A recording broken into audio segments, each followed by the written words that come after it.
हरे कृष्णा। सभी का श्री श्री भक्ति रसामृत सिंधु के अध्ययन में स्वागत है। अभी हम पढ़ रहे हैं पूर्व विभाग और पूर्व विभाग की द्वितीय लहरी अर्थात साधना भक्ति। तो साधना भक्ति के बारे में हम पढ़ रहे हैं और यह बहुत लंबा है। ठीक है, इसकी व्याख्याएं बहुत सारी हैं, इसको समझना इतना आसान तो नहीं है। तो पूरी अच्छी तरह से समझेंगे। बहुत सारे भक्तों के उदाहरण दिए गए हैं जिसके द्वारा हम प्रैक्टिकली इसे समझेंगे। तो खूब समय लगेगा और यही समाप्त होते होते भक्ति रसामृत सिंधु जो पढ़ना है पूर्व विभाग लगभग समाप्त हो जाएगा। ठीक है, तो थोड़ा सा प्रेम के बारे में हमें पढ़ना है, ज्यादा नहीं। आगे बढ़ते हैं। थोड़ा सा मैं पूछ लेता हूँ। कल बताया गया था भक्ति कितने प्रकार की होती है? कितने प्रकार की होती है भक्ति? 3 प्रकार की। हरे कृष्ण प्रभु जी, 3 प्रकार की। ठीक है, जिसने 2 प्रकार की बताया वो बताए कौन कौन सी है।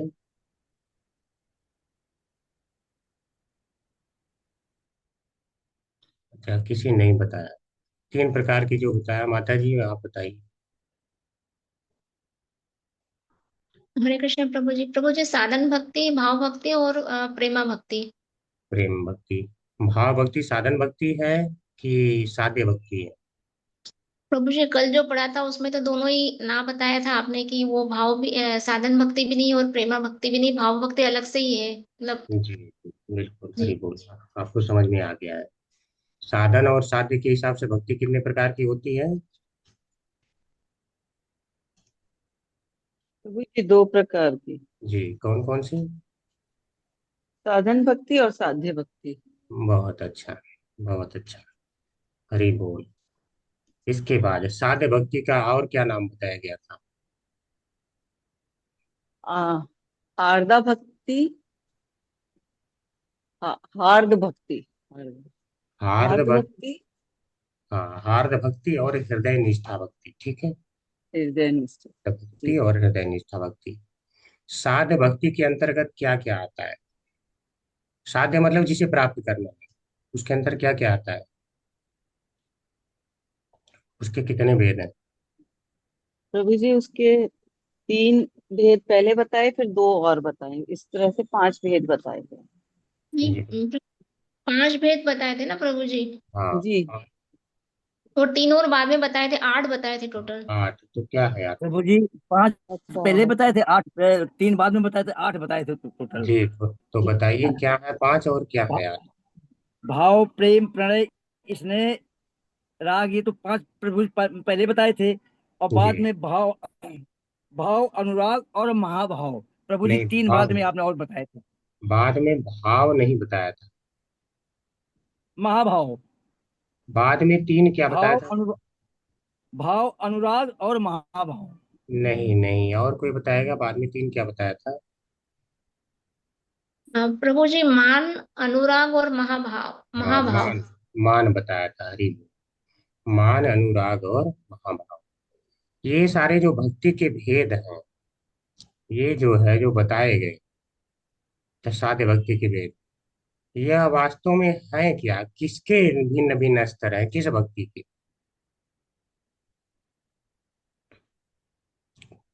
ये किस भक्ति के भिन्न भिन्न स्तर है?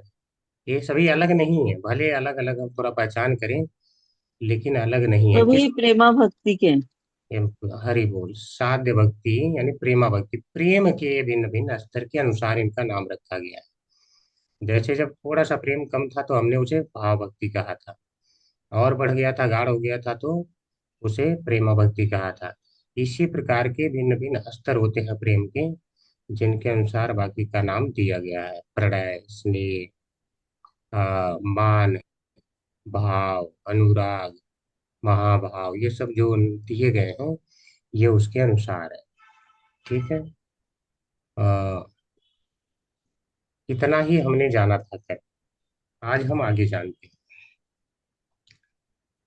आज हम जानेंगे साधन भक्ति क्या है, साधन भक्ति की परिभाषा क्या है। वैसे कल हमने बताया भी था, किसी को अगर याद है तो बता सकता है क्या बताया गया था।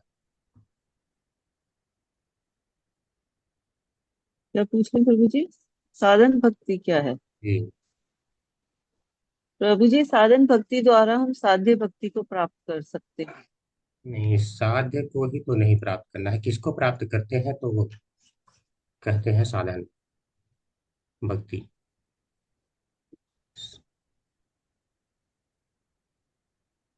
किसी को नहीं याद है? प्रभु जी, साधना भक्ति वो भक्ति है जो भाव भक्ति को प्राप्त कर सकती है। हरि बोल। साधना भक्ति से ही भाव भक्ति प्राप्त होगी प्रभु जी। हरि बोल। तो साधन भक्ति वह है या साधना भक्ति वह है जिसके द्वारा भाव भक्ति को प्राप्त करना होता है। ठीक है, फिर वह भाव भक्ति बाद में प्रेम भक्ति को प्राप्त कराती है। ठीक है, ये है। तो ये है, तो यहाँ पे श्री रूप गोस्वामी परिभाषा दिए हैं, अब जानिए 1.2.2। तत्र साधन भक्ति, यानी वहाँ साधन भक्ति का लक्षण करते हैं, यानी साधन भक्ति क्या है परिभाषा बता रहे हैं। कृति साध्या भवेत साध्या, कृति साध्या भवेत साध्य भावा, स साधना विधा नित्य सिद्ध स भावस्य प्राकट्यम वृद्धि साध्यता। ये साध्य भावा एक में रहेगा, ठीक है ना, बाद में यहाँ पे अलग अलग लिखा गया है। कृति साध्या भवेत साध्य भावा, सा साधना विधा नित्य सिद्धस्य भावस्य प्राकट्यम वृत्ति साध्यता। बहुत गूढ़ है, ध्यान से समझेंगे तो समझ जाए, नहीं तो फिर मेरा गलती नहीं है। अनुवाद। जो देह आदि इंद्रिय व्यापार के द्वारा संपन्न होती है तथा भाव भक्ति को उत्पन्न करती है, उसको साधन भक्ति कहते हैं। नित्य सिद्ध भक्तों के भाव का हृदय में प्राकट्य होने को साध्यता कहते हैं। समझ रहे हैं? साधन भक्ति कैसे की जाती है? करें जो देह आदि इंद्रियों के व्यापार के द्वारा संपन्न होती है, यानी कुछ चेष्टा करनी पड़ती है। साधन भक्ति के अंतर्गत संपन्न, इसको संपन्न यानी पूरा करने के लिए कुछ चेष्टा करनी पड़ती है। अच्छा, आप लोग श्रवण कर रहे हैं तो बिना चेष्टा के हो जा रहा है क्या? चेष्टा तो करना पड़ रहा है ना। तो यह साधन भक्ति है। सुबह में भगवान के अर्चा विग्रह की सेवा करते हैं, चेष्टा तो करते हैं ना, सारी इंद्रियों के द्वारा करते हैं। तो किसी सेवा में कोई इंद्रिय की के द्वारा सेवा करते हैं और किसी में सेवा में कोई इंद्रिय का प्रयोग करते हैं। जैसे दर्शन करने जाते हैं तो आंखों का प्रयोग करते हैं, चल के जाते हैं तो आप अपने कर्म इंद्रिय पैर का प्रयोग करके जाते हैं पहले। तो देखिए, हर सेवा में कोई ना कोई अंग लगा रहता है। तो कह रहे हैं जब इंद्रियों के द्वारा जो भक्ति संपन्न की जाती है और इस प्रकार संपन्न करने के बाद यह भाव भक्ति को उत्पन्न करती है, तो उसको साधन भक्ति कहते हैं। समझ रहे हैं? इसमें कुछ साधन होता है। अब जितना बता रहा हूँ उतना आप लोग चाहे तो नोट कर लेना। इसमें कोई न कोई साधन होता है। अगर साधन नहीं होगा तो ये साधना भक्ति नहीं है। समझ रहे हैं? और इंद्रियों के द्वारा कुछ प्रयास करना पड़ता है, बिना प्रयास के नहीं। तो फिर यह उत्पन्न करा देती है भाव भक्ति को। और भाव भक्ति कार्य को जब उत्पन्न करा देती है तो हम क्या कहते हैं कि साधन भक्ति वह है जिसका लक्ष्य भाव भक्ति को उत्पन्न करना है। यानी अगर भाव भक्ति को उत्पन्न न करना लक्ष्य हो तो वो साधन भक्ति नहीं है।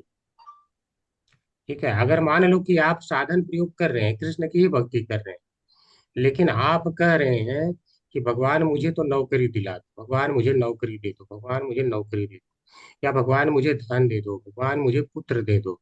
आप कुछ न कुछ मांग रहे हैं, तो इसका लक्ष्य भाव भक्ति तो नहीं है।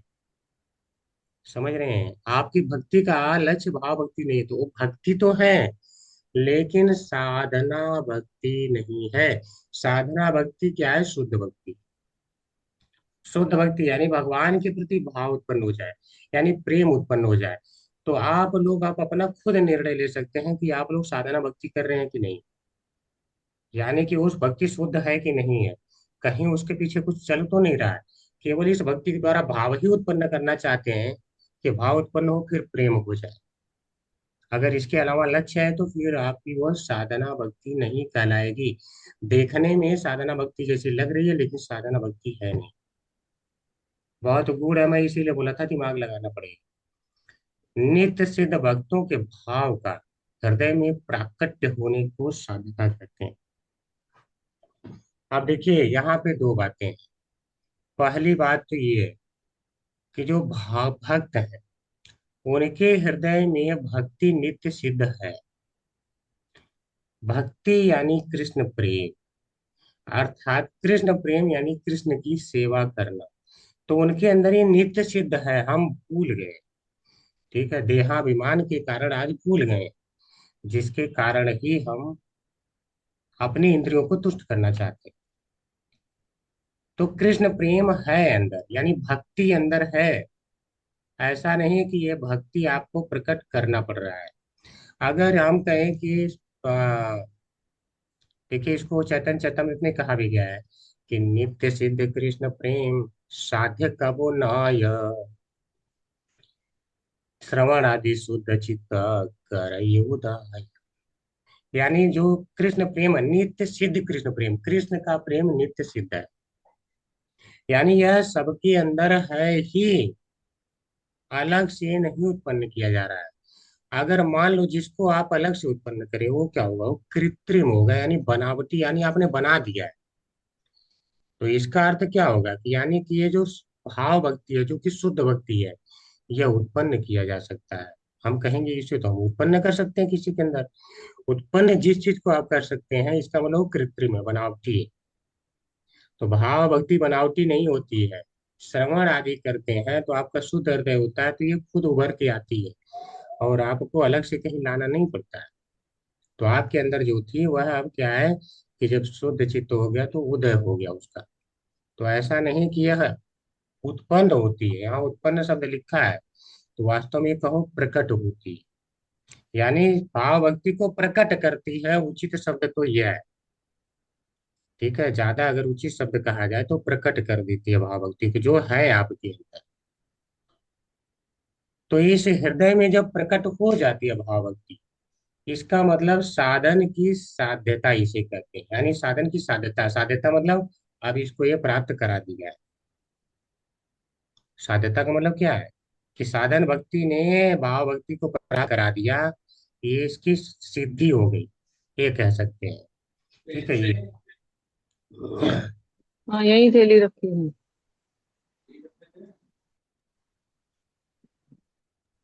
डब्बा नहीं है।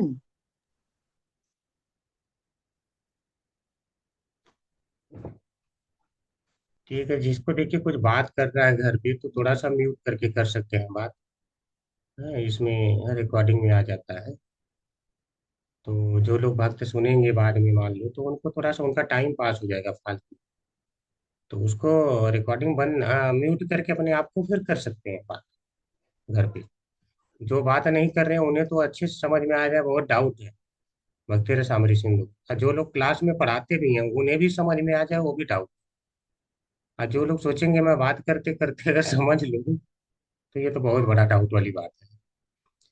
तो नित्य सिद्ध कृष्ण प्रेम है, और ऐसे जो है वास्तव में। और दूसरी बात होती है नित्य सिद्ध भक्त होते हैं। सिद्ध भक्त भी जो है दो प्रकार के होते हैं। कौन कौन से होते हैं कोई बताएगा? नहीं पता है, अभी उसकी ज्यादा व्याख्या नहीं करूंगा, बस ये आगे आएगा जो आप लोगों को नहीं पढ़ना है दक्षिण विभाग में। ठीक है, नित्य सिद्ध भक्त होते हैं और साधन सिद्ध भक्त होते हैं, ये दोनों ही सिद्ध भक्त कहलाते हैं। तो नित्य सिद्ध भक्तों के अंदर भगवान के प्रति भाव यानी प्रेम रहता ही है। भाव भी क्या है, प्रेम ही है, बस थोड़ा कम। वो रहता ही रहता है नित्य सिद्ध भक्तों के अंदर। यही भाव जब हम साधन करते हैं तो हमारे अंदर वही भाव का उदय हो जाता है। तो हम लोग नित्य सिद्ध नहीं है तो हम लोग साधन सिद्ध बन सकते हैं। और साधन सिद्ध हो चाहे नित्य सिद्ध, सबको भगवत धाम ही मिलता है। आप सिद्ध हो गए बस, ये है, चाहे जैसे सिद्ध हो गए, बस आप सिद्ध हो गए हैं तो आपको भगवत धाम। तो ये जब आपके अंदर ये भाव प्रकट हो गया, तो प्रकट होने को क्या कहते हैं? साध्यता कहते हैं। प्रकट होने की क्रिया को साध्यता कहते हैं। समझ गए? आप फिर से समझिए संक्षेप में। जब इंद्रिय आदि के द्वारा, यानी चेष्टा के द्वारा जो भक्ति की जाती है, और वह भक्ति यदि भाव भक्ति को प्रकट कर देती है, तो उसे कहते हैं साधन भक्ति। साधन भक्ति भी नित्य है, और जो भाव भक्ति लास्ट में प्रकट होती है वह भी नित्य है। ठीक है? तो जो भक्ति नित्य है, इस भक्ति का शरीर में प्रकट हो जाना, हृदय में प्रकट होना ही साध्यता कहलाता है। ठीक है, ये बात है। दुर्गम संगमनी टीका। अभी तेवर पूछ लो, समझ में आएगा। साधन भक्ति किसे कहते हैं? अरे बोल, साधन भक्ति किसे कहते हैं? हरे कृष्ण प्रभु जी। प्रभु जी, शरीर द्वारा या मन, अपने सभी इंद्रियों द्वारा भगवान की सेवा या भक्ति करना, हाँ मतलब चेष्टा करना, या वो साधन भक्ति हुआ। जी, और कोई? हरे कृष्णा प्रभु जी। हरे कृष्णा। जो जो इंद्रियों के द्वारा चेष्टा करके भक्ति की जाती है और जो भाव भक्ति को उत्पन्न करती है, हाँ, और इसमें कोई ना कोई साधन होता है, उसे साधन भक्ति कहते जिसका लक्ष्य भाव भक्ति को उत्पन्न करना हो तब साधन भक्ति है। नौकरी पाना हो तो साधन भक्ति नहीं है। ये भाव है। कृति साध्या भवेत्। कृति यानी करने के द्वारा, साध्या संपन्न भवेत होती है, जो देह आदि इंद्रिय व्यापार के द्वारा संपन्न होती है। और क्या करती है? साध्य भावा। भाव क्या है? साध्य है। हम कहें तो भाव को पहले प्राप्त करना है, साधन के द्वारा साध्य है ये। ठीक है, इसे प्राप्त करना है, तो कह रहे हैं कि भाव भक्ति को उत्पन्न करती है, या जो भाव भक्ति को प्रकट कर देती है, सा साधना विधा, उसको साधन भक्ति कहते हैं। नित्य सिद्ध से, नित्य सिद्ध भक्तों के भाव का, नित्य सिद्ध भक्तों के अंदर भाव रहता है, उसी का हृदय यानी हृदय में प्राकट्यम प्रकट होने को साध्यता, साध्यता कहते हैं। दुर्ग संगमनी टीका। संस्कृत की ये बात देख लीजिए फिर से। कृति साध्या, जो साधन के द्वारा की जाती है, तो भवेत साध्य, भवेत यानी संपन्न की जाती है, तो साध्य भावा यानी भाव को उत्पन्न कर देती है, सा साधन ही सन भक्ति।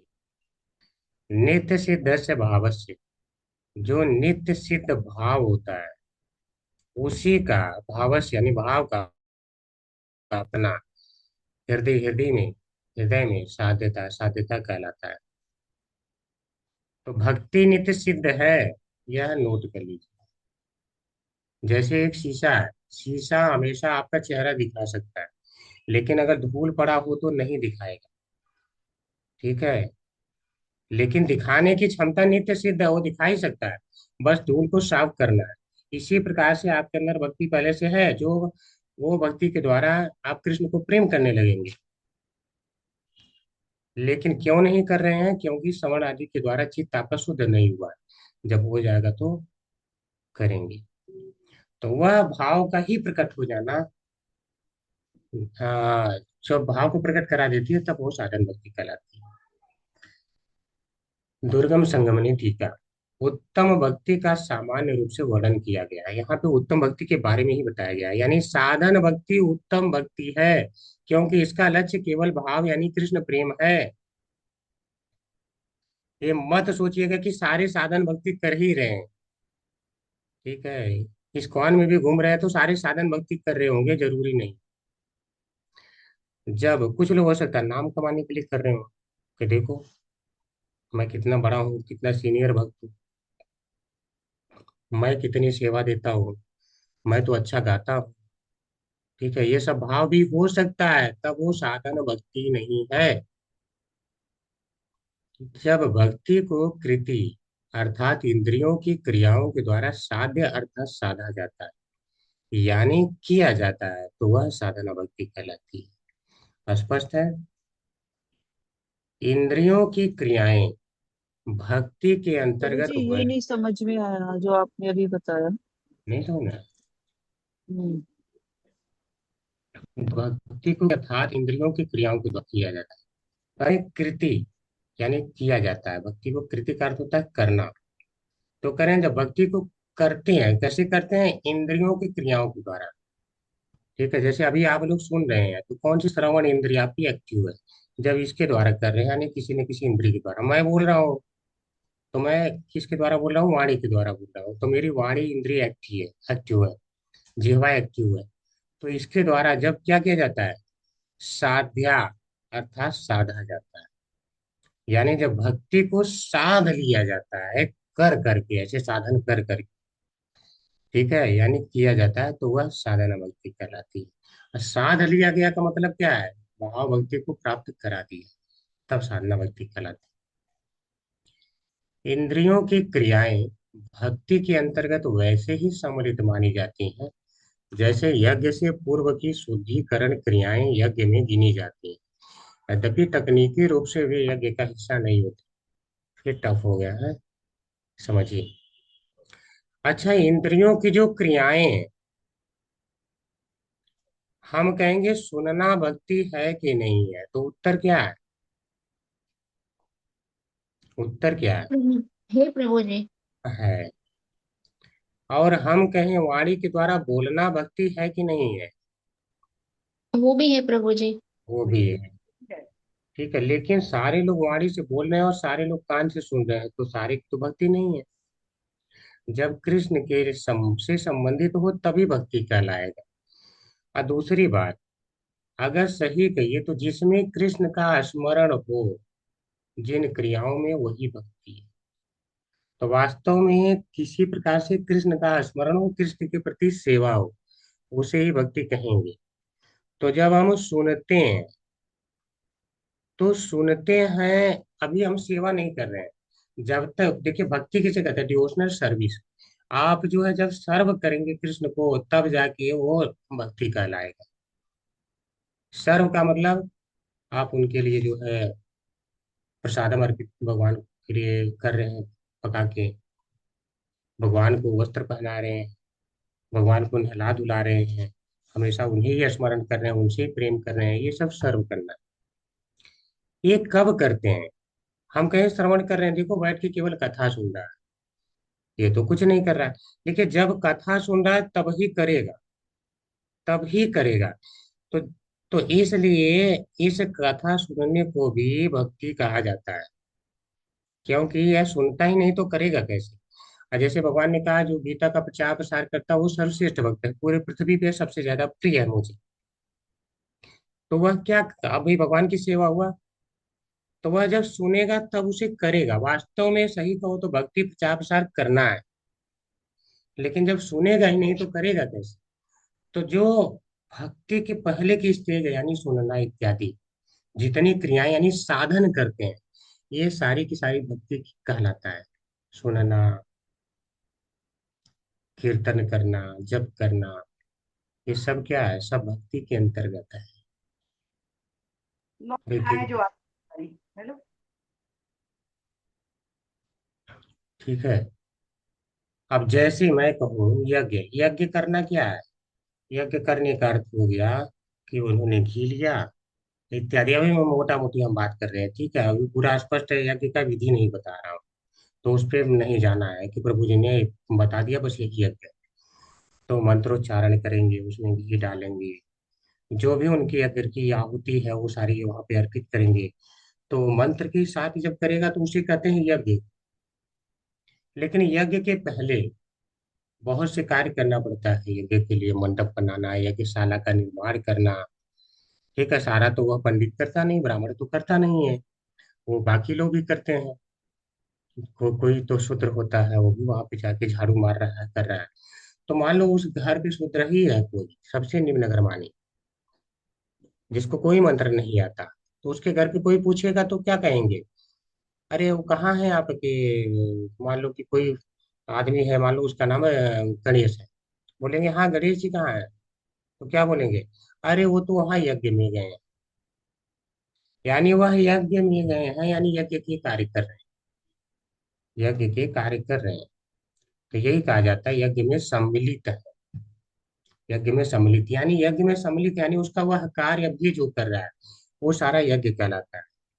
तो यज्ञ से पहले के सारे कार्य, लकड़ी लाना, साफ सफाई करना, सामग्री इकट्ठा करना, ये सारा यज्ञ ही है। अगर ये ना हो तो आहुति नहीं दी जाएगी।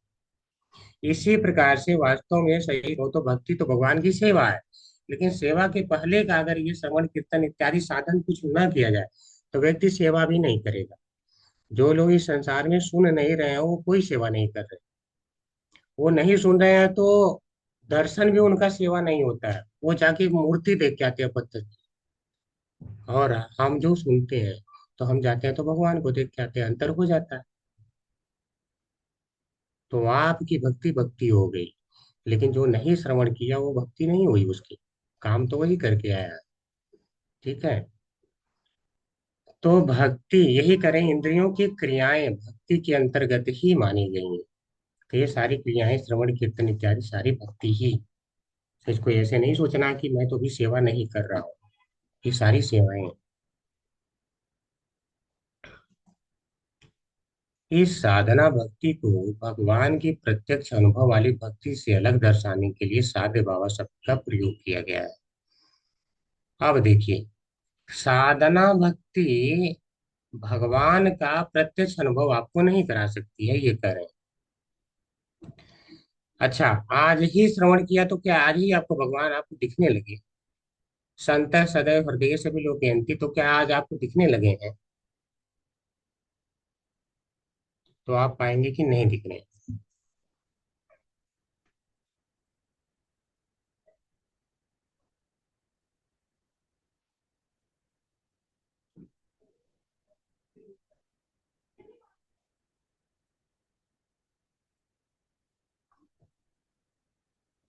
माता जी क्या मैसेज कर रही हैं?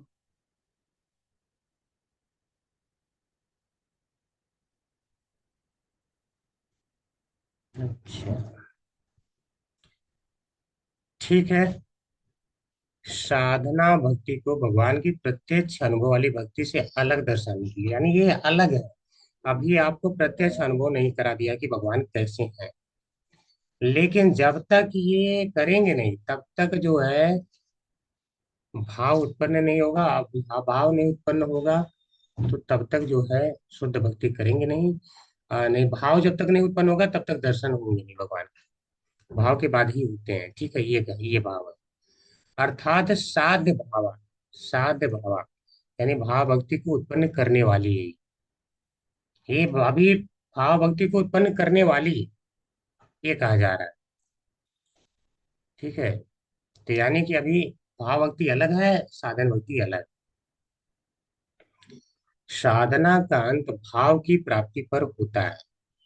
तो साधना वही है जो आपको भाव दिलवा दे, यानी कृष्ण का प्रेम दिलवाए। समझ रहे हैं? साधना वही है जिससे भाव और प्रेम की प्राप्ति होती है। यह पॉइंट आप लोग नोट कर लीजिए। अगर आप साधना भाव यानी कि भाव और प्रेम प्राप्ति के लिए नहीं कर रहे हैं तो आप साधना नहीं कर रहे हैं, यानी शुद्ध भक्ति नहीं है। साधना शुद्ध भक्ति होती है। ठीक है, ये शुद्ध भक्ति है। भाव साधना का भाग नहीं, ये हमने कर पढ़ा था कि जो भाव है वो साधना का भाग नहीं, यानी साधन भक्ति नहीं है। फिर भी साध्य रूप अर्थात सिद्ध अवस्था भी भक्ति ही है, क्योंकि वह उसका अंग है। ठीक है, करें फिर भी साध्य रूप। यहाँ पे साध्य क्या है? भाव है, भाव है। तो भाव भी साधना ही है जो भाव का प्राप्ति कराया, भक्ति है जो भक्ति का भाव प्राप्त कर को प्राप्त कराया। तो ये भी भक्ति है, भाव भी भक्ति ही है।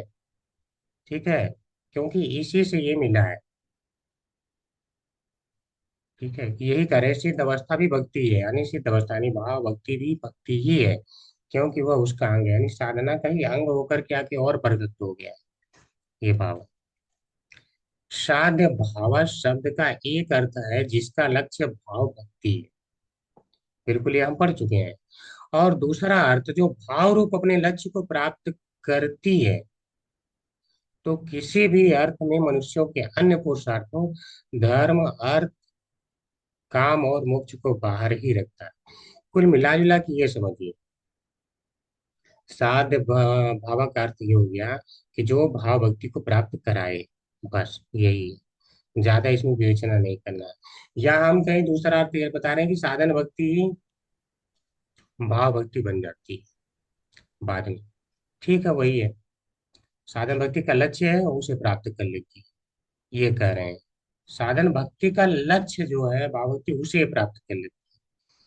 तो बात तो ये कही है, यानी कि साधन भक्ति का अर्थ अर्थ प्राप्त करना नहीं है, धर्म के द्वारा अर्थ प्राप्त करना भी नहीं है, काम ये भी नहीं है। यानी इच्छा पूरी करने के लिए भी कोई नहीं किया जाता है ये साधन भक्ति। मोक्ष मोक्ष प्राप्त करना भी नहीं है, केवल इसका एक ही लक्ष्य है, भाव यानी भगवान के प्रति प्रेम उत्पन्न हो जाए, बस यही इसका लक्ष्य है।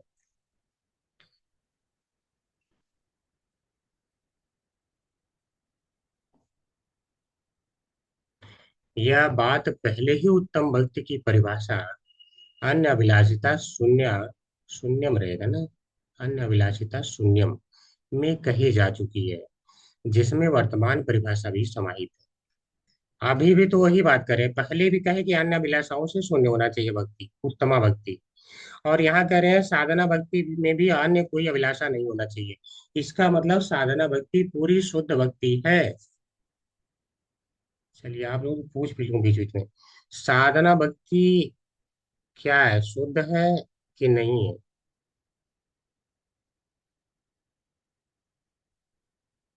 हरे शुद्ध है, कृष्ण। शुद्ध है। जी हरे कृष्ण।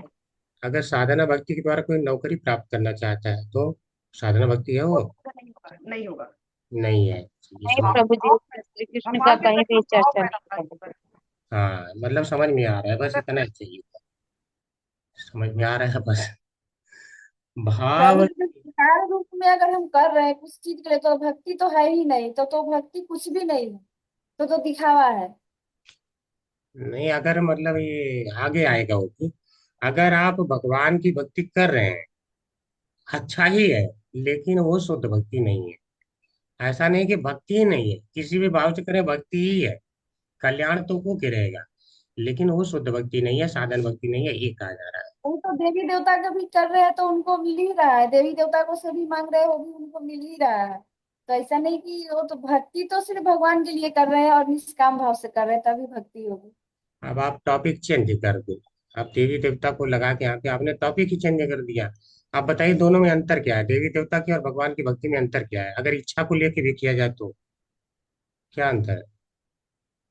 अगर इच्छा है तो भक्ति नहीं है ना उसमें, अगर इच्छा नहीं है तभी तो भक्ति। जब हम निष्काम भाव से किसी की सेवा कर रहे हैं तभी तो सेवा कहाएगा। अगर हम किसी के स्वार्थ भाव से सेवा कर रहे हैं तो सेवा कहाँ है, वो तो उसमें तो स्वार्थ है।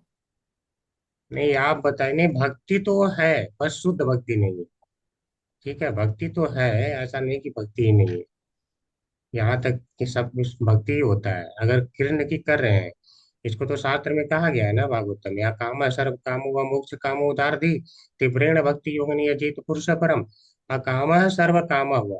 अगर सारे भी काम है, सारी इच्छाएं पूरी करनी है तो भी भक्ति ही कृष्ण की ही करनी है, वहां बताया गया है। इसका मतलब इच्छा को लेके की गई भक्ति भी भक्ति है।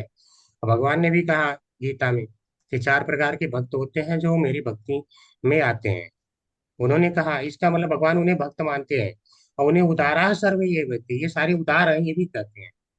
तो भगवान भक्त कह रहे हैं तो भक्त तो है, यानी उनकी तो भक्ति। वहां तो है ना कि जब वो चार प्रकार के लोग भक्त बनते हैं तो वो धीरे धीरे भक्ति में आगे बढ़ जाते हैं। पहले तो आते हैं तो भगवान को साकार नहीं नहीं, कर, लेकिन धीरे धीरे अब तो वो वो मत खुद बताइए, कर देते अब हैं। वो मत बताइए। आपने देखिए, आप लोग टॉपिक चेंज कर देते हैं ना, जब कुछ और चल रहा होता है तो मुझे बहुत खराब लग जाता है ये, क्योंकि टॉपिक जो चल रहा है उसी से संबंधित प्रश्न करना चाहिए, उसी से संबंधित उत्तर भी देना चाहिए। टॉपिक ही नहीं बदलना चाहिए। व्यक्ति को सोच के आता है कि मुझे ये बताना है तो टॉपिक ही चेंज कर देते हैं आप लोग।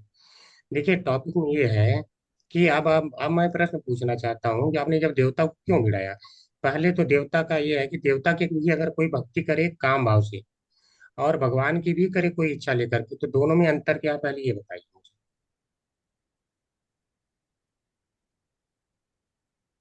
वही तो बोल रहे हैं, उसमें भी बताएगा कि शिव की पूजा करते हैं या दुर्गा को निष्काम भाव से पूजा करते हैं तो भगवान के पास पहुंच जाते हैं। या कोई भी भक्त का भी हम जैसे हनुमान जी का पूजा करते हैं तब भी भगवान के पास पहुंचते हैं। और भगवान से भी इच्छा से पूजा कर रहे हैं तब भी भगवान के पास पहुंच रहे, धीरे धीरे वो इच्छा तो खत्म हो रही है ना, जब इच्छा खत्म होगी तभी भक्ति आएगी। पहले तो हम सकाम भाव से गए, भक्ति सोच के तो गए नहीं। और कोई बताएगा?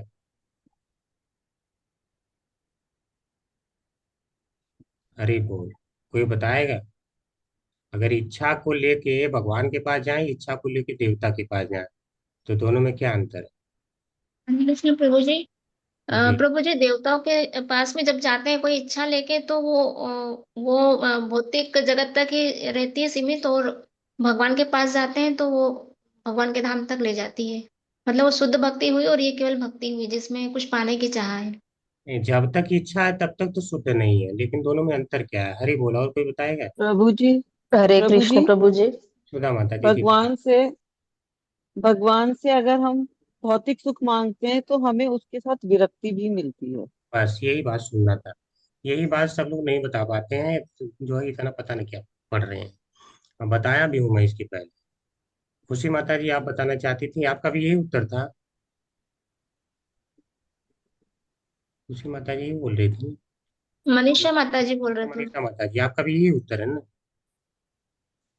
मैं प्रभु जी ऐसे कहना चाहती थी कि जैसे कि देवी देवता के पास अगर हम कोई भक्ति करते हैं तो वो हमारी जो भी इच्छा है वो पूरी करते, लेकिन वो हमारे लिए अच्छी है कि नहीं है वो हाँ, अ, ऐसे रहता है कि अगर हमारे लिए खराब भी है तो भी वो दे देते हैं। पर जी। कृष्ण भगवान की अगर भक्ति कर रहे हैं तो वो अगर हमारे लिए अच्छा है वही प्रदान किया जाएगा। हमारी इच्छा अगर है खराब चीज मांगने की तो वो नहीं मिलेगी।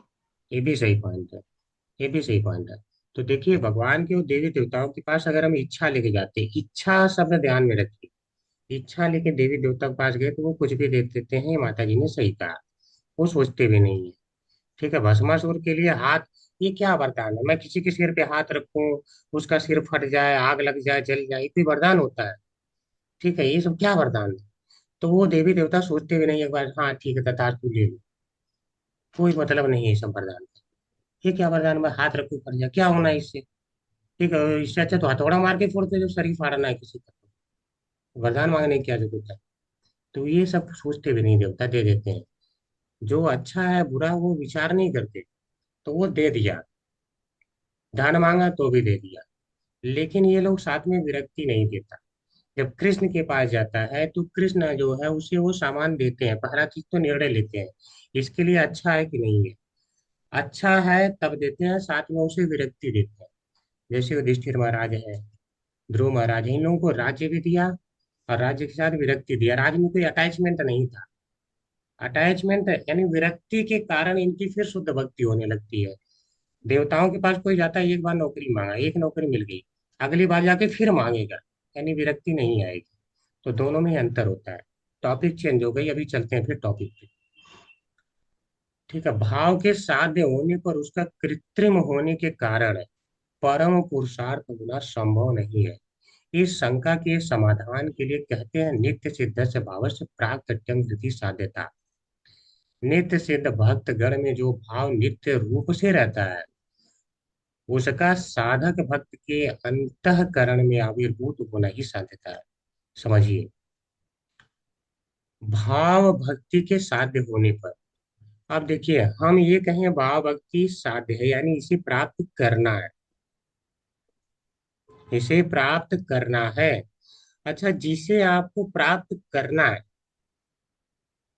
उत्पन्न करना है, इसका मतलब वो क्या है?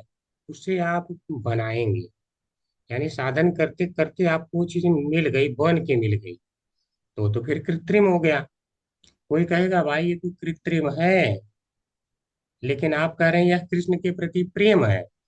तो प्रेम अगर कृष्ण के प्रति है तो वो तो हमेशा शुद्ध होता है, वो बनावटी हो नहीं सकता। इसे तो अलग से पैदा किया नहीं जा सकता। तो कह रहे हैं हाँ, अगर आप इसे बनावटी मानते हैं, कृत्रिम मानते हैं, तो ये परम पुरुषार्थ नहीं है। परम पुरुषार्थ नहीं है। परम पुरुषार्थ तो वह है जो कि कृष्ण प्रेम है। और कृष्ण प्रेम क्या है? बनावटी नहीं होता है। ठीक है। इस शंका की समाधान के लिए क्या कहते हैं? नित्य सिद्ध से भावस्य प्राकट्यम मृदि साध्यता, श्लोक में यही तो कहा गया है। जो नित्य सिद्ध भक्त हैं, उनके अंदर जो भगवान के प्रति भाव है यानी प्रेम है, वही उस साधक के अंतर्गत आ जाता है। मान लो हम साधक हैं, तो हमारे अंदर वही भाव प्रकट हो जाता है। ये हमारे अंदर भी वो भाव है, ऐसा नहीं कि ये भाव है ही नहीं, बस वही वाला भाव हमारे अंदर प्रकट हो जाता है। आविर्भूत होना ही साध्यता है, यानी आविर्भूत हो उठता है, उत्पन्न नहीं होता है। तो यह भक्ति आविर्भूत होती है कि नहीं जाती? समझ रहे हैं? आविर्भूत हो जाती है। नोट में क्या बताया है? भाव के उपलक्षण के रूप में श्रवण कीर्तन आदि को भी जानना होगा। यानी कहा जाए कि भाव है, ठीक है, कृष्ण के प्रति भाव हो गया है, तो अगर कोई श्रवण कर रहा है तो भी कहा जाएगा इसका कृष्ण के प्रति भाव है यानी प्रेम है, तब कर रहा है। कीर्तन कर रहा है तो भी जो है उससे क्या कहा जाएगा कि हाँ देखो भाव है इसका कृष्ण के प्रति, तभी श्रवण कीर्तन कर रहा है। तो इसे कह रहे हैं, अगर इसीलिए कह रहे हैं अगर भाव कहा जाता है तो श्रवण कीर्तन भी आप समझ लेना। यह है कि थोड़ा प्रारंभिक स्टेज है, अभी साधन में है, पूरा भाव नहीं बना है, लेकिन ये उसके अंतर्गत ही आएगा, भक्ति के अंतर्गत ही आएगा। इनका कर्ण जीवादि में प्राकट्य मात्र होता है, जैसे वसुदेव के घर में श्री कृष्ण अवतरित हुए थे। अब देखिए, जो श्रवण है, कीर्तन है, ये भगवान की कौन सी शक्ति है? हरि बोल। श्रवण कीर्तन भगवान की कौन सी शक्ति है? साधन भक्ति प्रभु जी। भगवान की शक्ति कौन सी है? शक्ति भगवान की यहाँ शक्तियों का विस्तार है ना। श्रवण और कीर्तन कौन सी शक्ति है? भगवान की कितनी शक्तियां होती? परा और अपरा। परा और अपरा होती है। ठीक है। परा और अपरा। फिर परा और अपरा, उसी को भगवान क्या बोले हैं? सच्चिदानंद। सच्चिदानंदमय स्वरूप है। ठीक है। सच्चिदानंदमय जो स्वरूप होता है, तो सच्चिदानंदमय स्वरूप को किस शक्ति के अंतर्गत माना जाता है? पराशक्ति में प्रभु जी। ठीक है, और कोई बताएगा? अतरंगा शक्ति प्रभु जी, वही तो। और कोई कुछ भगवान की शक्तियों के बारे में?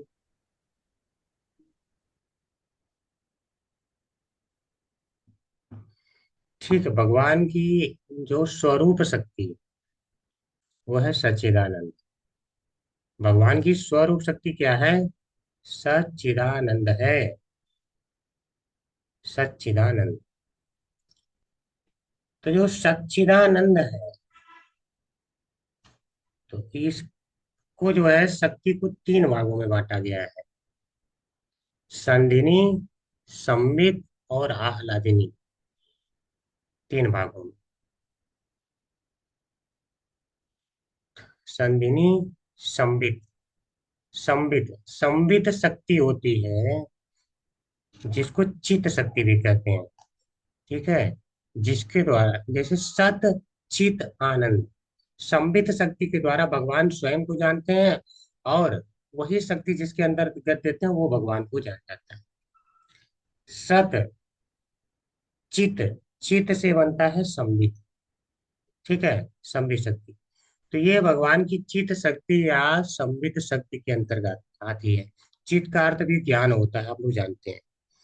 तो श्रवण कीर्तन आदि के द्वारा ही भगवान का ज्ञान होता है।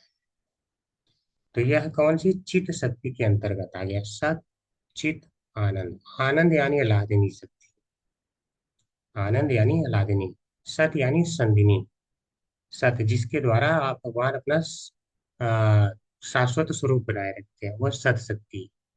चित यानी संबित, इसके द्वारा भगवान स्वयं को भी जानते हैं और कोई भक्त उनको जान पाता है, यही शक्ति मिलती है।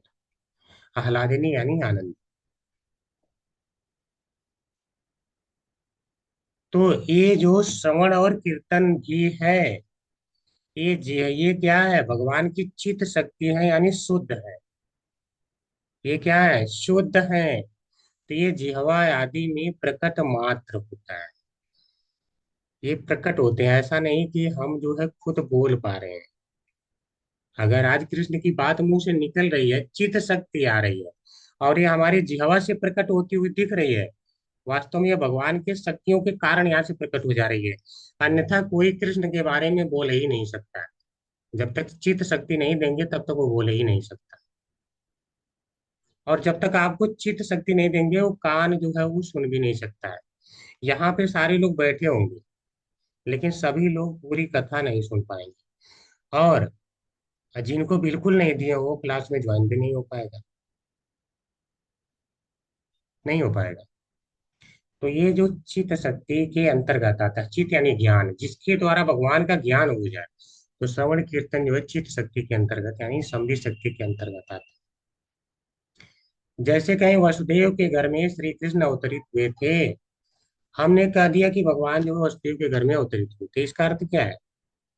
अब ये नहीं अर्थ हो गया कि भगवान वहां जो है पैदा हुए। भगवान पहले से हैं, भगवान पहले से हैं ही, केवल वहां पर वह प्रकट हो गए, बस ये जानना होगा। इसी तरह श्रवण और कीर्तन भी पहले से हैं, जो भगवान की चित्त शक्ति है, वह जब हमारे अंदर आ जाते हैं तो हमको भगवान का ज्ञान हो जाता है, यानी जब ये प्रकट होने लगते हैं। तो भगवान अभी ऐसा नहीं कि मैं अपने से बोल पा रहा हूँ, भगवान कुछ कृपा कर रहे हैं तब मैं बोल पा रहा हूँ।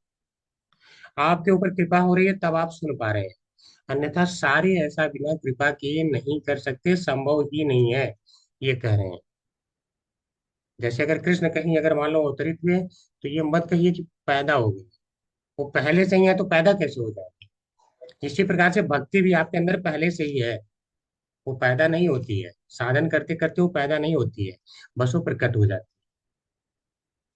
है। यह भक्ति भगवत शक्ति विशेष की वृत्ति है, संबित एवं अलादिनी। ठीक है, ये संबित है जिसके द्वारा जानते हैं आप, और फिर बाद में यही भक्ति आपको आनंद देती है। जब आनंद देने लगती है तब वो अलादिनी शक्ति के अंतर्गत आती है। तो भक्ति कौन सी शक्ति है भगवान की? तो भक्ति संबित एवं अलादिनी शक्ति के अंतर्गत आती है। समझ रहे हैं? संबित के द्वारा आप जान पाते हैं भगवान को, आह्लादिनी के द्वारा फिर आनंद लेने लगते हैं, कथाओं में आने लगता है। अच्छा, सारे लोग कथा सुनेंगे तो क्या सारे को आनंद आ जाता है? तो सारे लोग अगर कथा सुनेंगे तो सारे लोग सुन के भागने क्यों लगते हैं? मान लो कथाएं हो रही है तो सारे क्यों नहीं वहां बैठ पाते हैं? अब क्या सचमुच में आनंद आ रहा होगा तो वहां से भाग जाएगा कोई? प्रश्न तो ये आता है। तो हम जानते हैं कि अगर सचमुच में आनंद आएगा तो भागेगा ही नहीं। तो इसका अर्थ क्या है कि उसके पास ये नहीं प्रकट हुआ है, भक्ति प्रकट नहीं हुई है, संबित और आह्लादिनी शक्ति नहीं प्रकट हो रही है थोड़ा भी। इसका वर्णन आगे ग्रंथ में किया जाएगा, मतलब इसी ग्रंथ में होगा। ठीक है, हरि बोल। यहाँ तक समझ में आ गया है तो फिर आगे बढ़े। प्रभु जी पहला वाला क्या बोला आपने इसमें? क्या माता जी? हाँ, तीन शक्ति में पहला क्या बोला आपने? श्रवणी क्या बोला आपने? अच्छा, संधिनी। सत। संगनी। हाँ, सत से बनता है संधिनी। ठीक है, संधिनी सत, चित, आनंद। सत यानी संधिनी शक्ति, चित यानी संबित शक्ति, आ, आनंद यानी आह्लादिनी शक्ति। ठीक है। जी प्रभु जी। जी जी। और किसी का कुछ नहीं है तो आगे बढ़े, चलते हैं आगे। हमने अभी दूसरा श्लोक देखा केवल, 13 श्लोक पढ़ेंगे तब सेकेंड चैप्टर समाप्त होगा।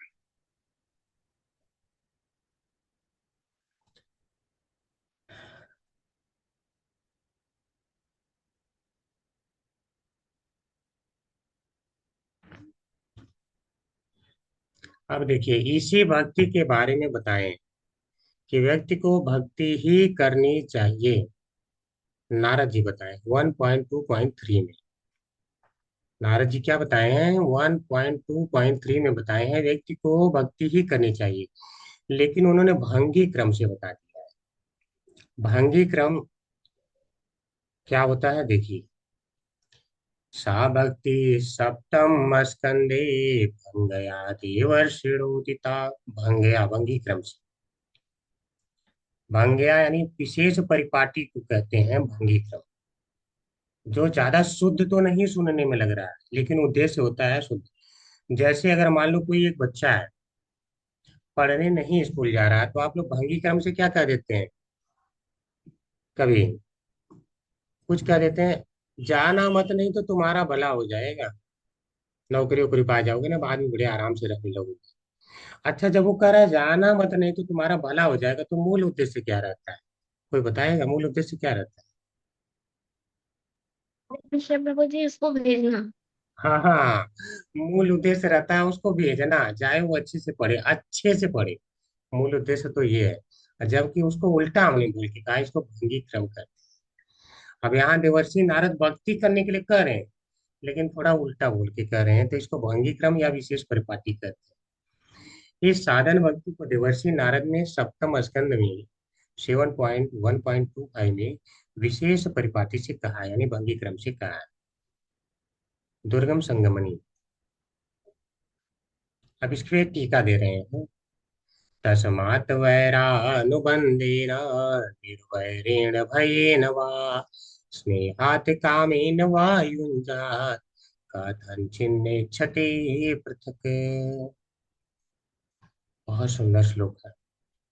अतएव नारद जी बोले हैं, अतएव यदि कोई बद्ध जीव किसी तरह शत्रुता या भक्ति, भय, स्नेह या विषय वासना द्वारा, इनमें से सभी या किसी एक के द्वारा अपने मन को भगवान पर केंद्रित करता है, तो परिणाम एक सा मिलता है, क्योंकि अपनी आनंदमय स्थिति के कारण भगवान कभी भी शत्रुता या मित्रता द्वारा प्रभावित नहीं होते।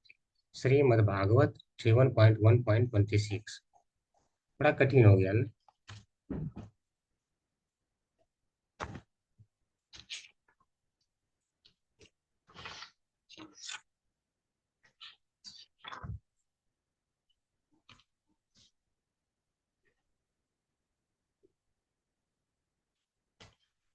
ठीक है, अब इसको जानिए।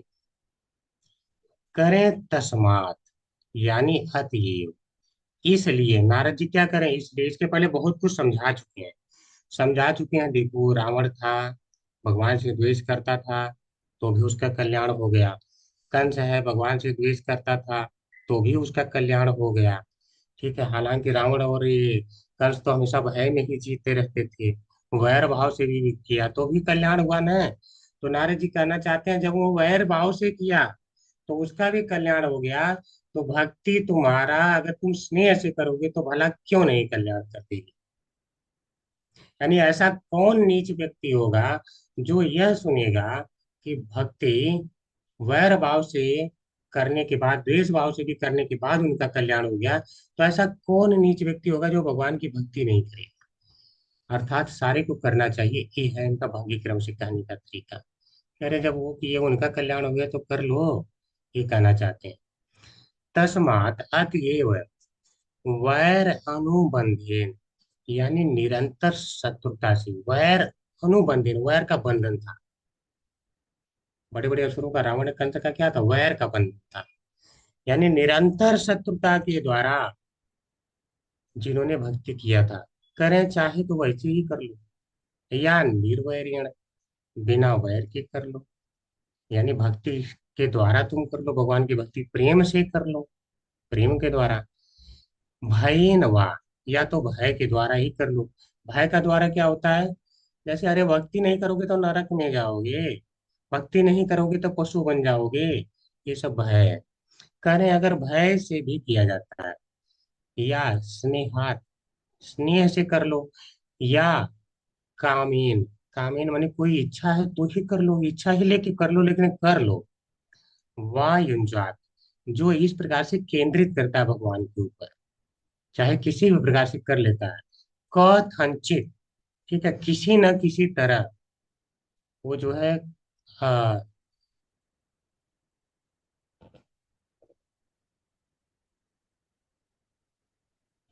तो कथंचित न इच्छते, ठीक है। चाहे जो भी मतलब किसी तरह से वो कर रहा है, तो कह रहे हैं जो उसको रिजल्ट मिलता है, न यहाँ पे आया और यहाँ पर तक वो अलग नहीं रहता, ठीक है। चाहे वह किसी भी प्रकार से कर रहा है, तो वह अलग नहीं रहता है। यानी रिजल्ट एक सा ही मिलता है। एक सा मिलता है का अर्थ है कि कल्याण होता है। ऐसा नहीं कि अगर वैर से कर रहा है तो रिजल्ट एक रहेगा। यहाँ रिजल्ट एक का रहने का अर्थ है कि उसका भी कल्याण हो जाता है, तो तुम्हारा भी हो ही जाएगा, कर लो। ये भंगी तरीका हुआ, शुद्ध तरीका नहीं, ठीक है। यानी किसी भी तरह से कर लो, बस ये कहना चाहते हैं। अतएव यदि कोई बद्धजीव किसी तरह शत्रुता या भक्ति, भय, स्नेह या विषय वासना द्वारा इनमें से सभी या किसी एक के द्वारा अपने मन को भगवान पर केंद्रित करता है, तो परिणाम एक सा मिलता है, क्योंकि अपनी आनंदमय स्थिति के कारण भगवान कभी भी शत्रुता या मित्रता द्वारा प्रभावित नहीं होते। ये लाइन बहुत अच्छी है। अब प्रभाव एक सा क्यों रहता है? भगवान कृष्ण सबका कल्याण क्यों करते हैं? आपने देखा कि जो महाभारत के युद्ध में मरे वो सारे के सारे को भगवान ने क्या दिया? कहाँ गए थे सारे? अरे बोल, कहाँ गए थे ये सारे? जो महाभारत के युद्ध में मरे वो उनको कौन सी गति प्राप्त हुई? भगवत धाम प्रभु जी। क्या?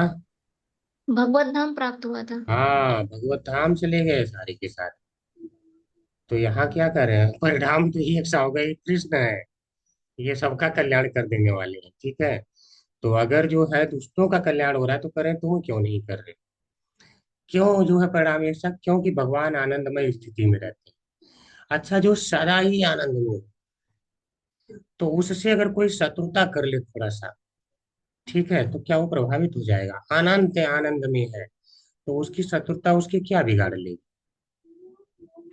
ठीक है, मान लो यहीं पे है कोई प्रधानमंत्री के ही पद पे बैठा हो, तो उससे अगर कोई एक छोटा सा व्यक्ति जाकर के बहुत शत्रुता कर ले, तो क्या प्रधानमंत्री के ऊपर कोई फर्क पड़ेगा?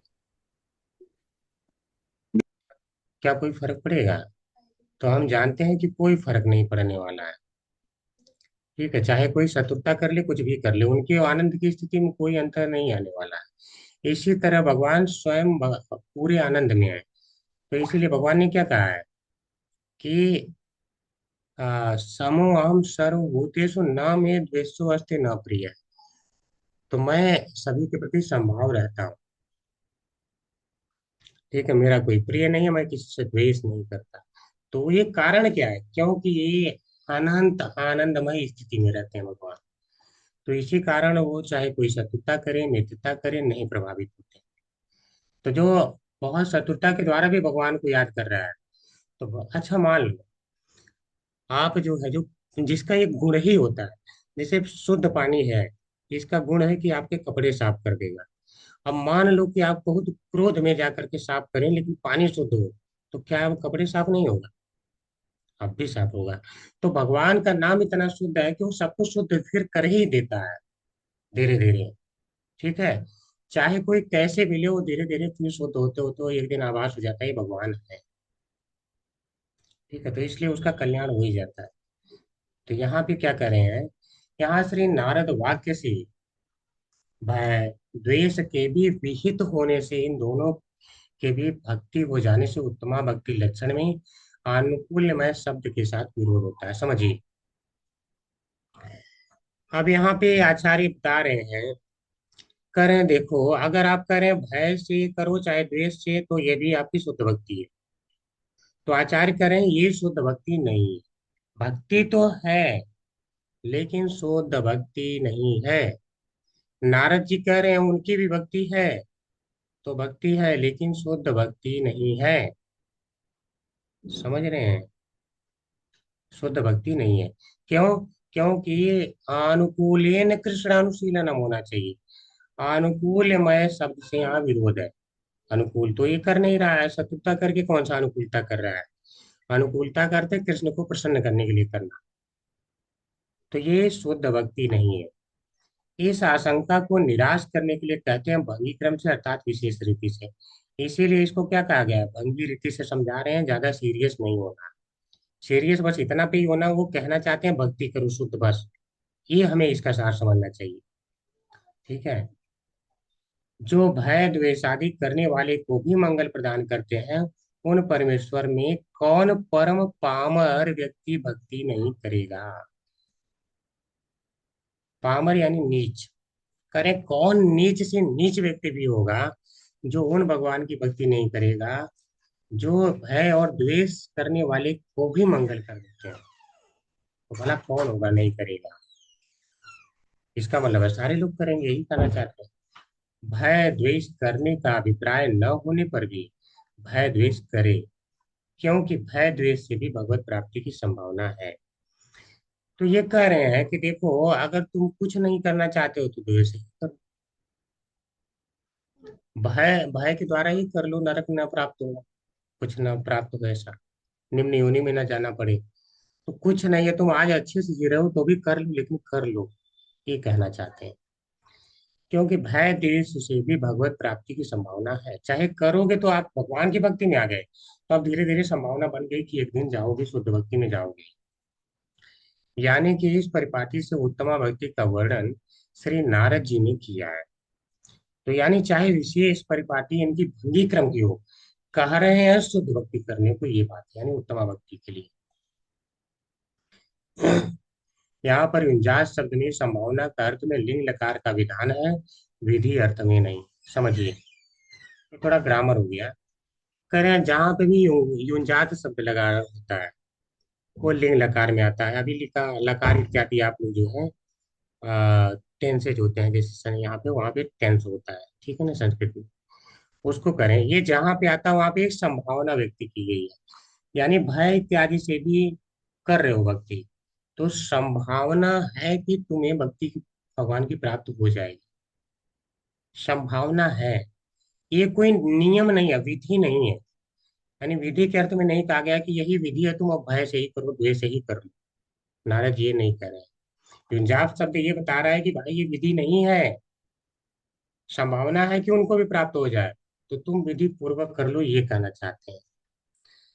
विधि मतलब श्रवण करो, कीर्तन करो, भगवान की सेवा में लगो, ये है विधि। विधि ये है, भय द्वेष का विधान नहीं कर सकते, यानी इसको विधि मत मानिए, ये कोई नियम नहीं। यद्यपि यह वाक्य श्री कृष्ण पर है, तथापि उनके अंशों में भी तारतम्य से जानना होगा। अब समझिए ये बात है।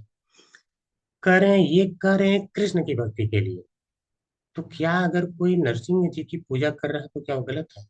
क्या उसे शुद्ध भक्ति नहीं कहेंगे? करें, अंशों के लिए भी जानना होगा कि अंश की कर रहा है तो भी वो शुद्ध भक्ति कर रहा है। और राम जी की कर रहा है तो, यानी जो इनके स्वांश है, तो भी कह रहे हैं वो सही ही कर रहा है। कृष्ण के अंश यानी पूर्णांश। और नारायण की कर रहा है तो भी शुद्ध भक्ति है। तो अगर कोई इनमें से किसी का भक्ति कर रहा है तो शुद्ध भक्ति ही है। अब कोई जाके देवता की कर रहा है तो तब शुद्ध नहीं। ठीक है, ये है।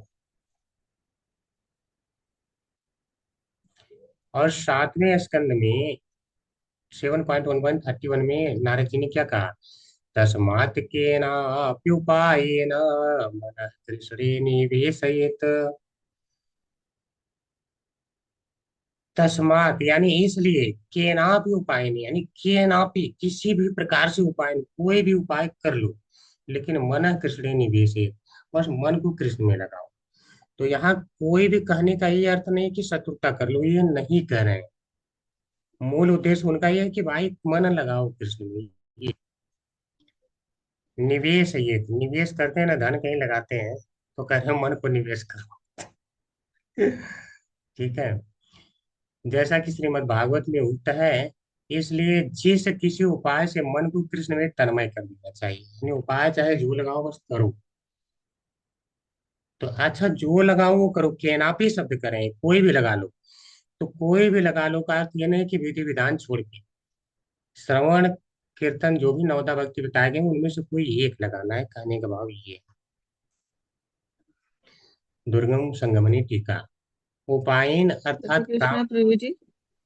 हरे कृष्ण जी, बताइए। प्रभु जी, ये युंजात विधि नहीं समझ में आया प्रभु जी।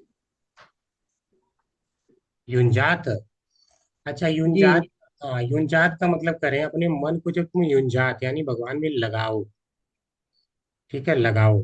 तो यहाँ पे लगाने लगाओगे मतलब तन्मय कर दोगे, यहाँ पे आया है नहीं। जी ठीक, कामेन वा युंजात यानी केंद्रित करो, भगवान में केंद्रित करो किसी भी प्रकार से। तो यहाँ पे है कि जब इस प्रकार से किसी भी प्रकार से करोगे तो युंजात का अर्थ है कि संभावना है कि भगवान की प्राप्ति हो जाए, इस प्रकार से केंद्रित करने पर। तो वो संभावना के अर्थ में कहें कि अगर वैर से भी करोगे तो भी संभावना है कि तुम्हें भगवान प्राप्ति होगी। यानी ये विधि नहीं है, विधि का अर्थ होता है नियम। ये नियम नहीं है कि बस शत्रुता के द्वारा ही मन लगाओ, ये नियम नहीं है। नियम तो ये है कि श्रवण कीर्तन करो, भगवान से क्या अनुकूल करो, ये नियम है। ठीक माता जी। जी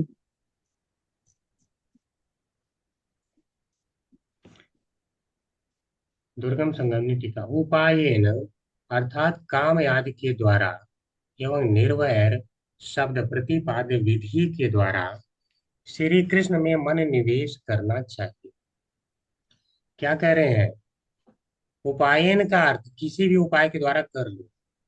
तो कह रहे हैं चाहे काम हो यानी इच्छा ही कोई हो, चाहे आपकी इच्छा ना हो तो निर्वैर यानी भक्ति के द्वारा, प्रेम के द्वारा आपको जो प्रतिपाद्य यानी जो बता रहा है कि क्या करना चाहिए, श्री कृष्ण में ही मन निवेशित करना चाहिए। चाहे जैसे करो बट कृष्ण में करो। मन निवेश यहाँ पर उपलक्षण है। अच्छा, मन लगाए हैं भगवान में तो लोग कहेंगे लो हमने मन लगा लिया, अब तो हो गया भक्ति, अब तो कल्याण हो जाएगा। तो कह रहे हैं मन से समझो, केवल मन को ही नहीं कर रहे हैं, इससे समस्त इंद्रिय की चेष्टाएं भी भक्ति हैं। यानी मन लगाओ कह रहे हैं तो इसका मतलब ये नहीं कि आंख नहीं लगाना, आंख बंद कर लो। अरे आंख से देखना भी विक्रम है, आंख से देखना भी यही भक्ति है। वाणी से बोलना भी है, कान से सुनना भी है, नाक से भगवान के बारे जो फूल है उनको अर्पित है उसका सुगंध भी लेना है। सारे इंद्रियों का प्रयोग करना है, केवल मन का अर्थ मन ही नहीं समझना है, ये करें। समस्त इंद्रियों की चेष्टाएं भी भक्ति हैं। ठीक है, वो भी भक्ति है।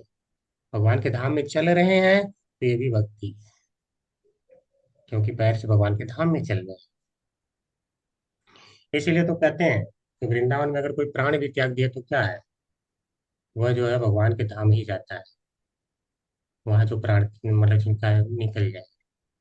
तो इस प्रकार से क्यों? क्योंकि धाम है, धाम की अपनी महिमा है। तो वहां पे सांस लेना भी भक्ति हो गया, और सांस छोड़ना भी भक्ति है। तथापि केनापि अर्थात भय द्वेष आदि से, केनापि यानी किसी भी प्रकार से जब कह रहे हैं, अर्थात भय द्वेष आदि से भिन्न स्वमनोनुकूल किसी योग्य एक प्रकार के उपाय द्वारा श्री कृष्ण में मन को तन्मय कर देना चाहिए। तो वास्तव में कह क्या रहे हैं कि स्वमनोनुकूल, केनापि का अर्थ किसी भी यानी तरीके से लगा लो, तो ये नहीं है कि वैर से करो।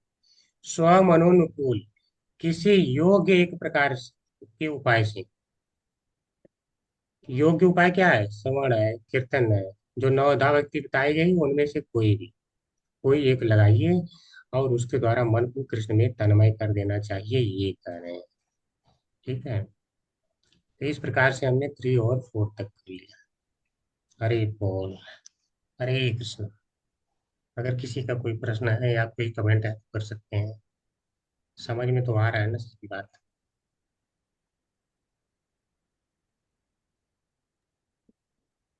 हरे कृष्णा। हरे कृष्णा प्रभु जी। हरे कृष्णा, दंडवत प्रणाम प्रभु जी। प्रभु जी बहुत बहुत धन्यवाद। आपने बड़े सरल शब्दों में बड़ी गूढ़ बात को रखा है। अभी मैं आपसे ये प्रश्न करने वाला था कि अभी इसमें ये है ना कि मन निवेश यहाँ करना चाहिए, इसमें समस्त इंद्रियों की चेष्टा शामिल है। जी तो बस ये आपने बड़ी सरलता से उसको समझा दिया कि हमारी सारी इंद्रियों की चेष्टाएं क्या है और कैसे उसको शामिल करना है। और ये मेरे ख्याल से सबसे सीक्रेट या सबसे गुड़ चीज है कि अगर हमारा इंद्रियों के ऊपर संयम है, कंट्रोल है, तो हमारी भक्ति के अंदर हमारी उन्नति निश्चित है। तो मेरे को डाउट था कि मैं इसको क्या पूछूं, लेकिन आपने अपने उसमें ही उद्बोधन में इसको बड़े सरलता से समझा दिया, बड़ा क्लियर करा प्रभु जी। बहुत बहुत धन्यवाद प्रभु जी। हरे कृष्णा। अरे बोल प्रभु जी, आपको अच्छा लगा, समझ में आ गया। ये भगवान की इच्छा ही है कि समझ में आ जाए, इसीलिए आ रहा है। कृपा ही है उनकी। जी जी, और कोई कुछ कहना चाहते हैं? हरे कृष्णा प्रभु जी। हरे कृष्णा, दंडवत प्रणाम माता जी, बड़ी दिन बाद दर्शन हुए।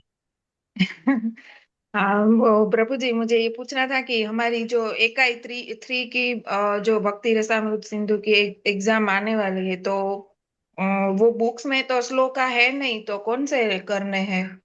जी माता जी, ये प्रश्न अभी इस क्लास से संबंधित नहीं है, थोड़ा सा बाद में रिकॉर्डिंग बंद करके बताएंगे। इस क्लास से संबंधित किसी का प्रश्न है तो कर सकते हैं। अच्छा, ठीक है फिर। जी, जो हरे आज की कृष्ण क्लास में प्रभु जी। बताया। जी माता जी, हरे कृष्णा। प्रभु जी, उसको भय का आपने बताया था कि इसे निम्न योनि में जाने के डर से भक्ति करना। द्वेष का क्या बताया प्रभु जी?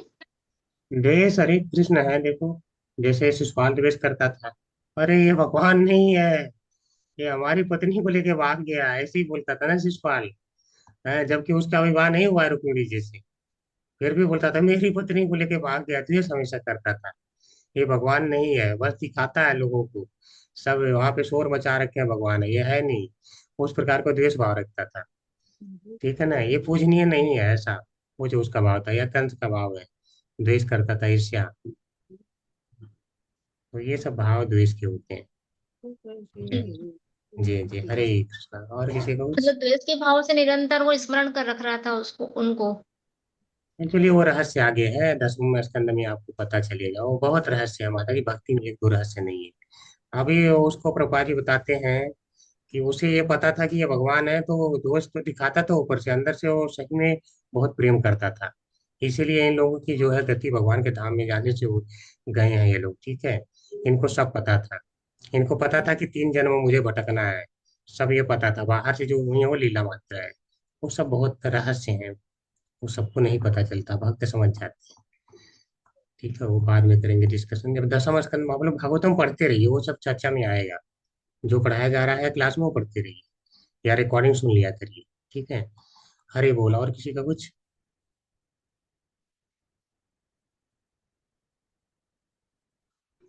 चलिए, किसी का कुछ नहीं है तो हम रिकॉर्डिंग बंद कर देते हैं, और माता जी को देखते हैं प्रश्न क्या है।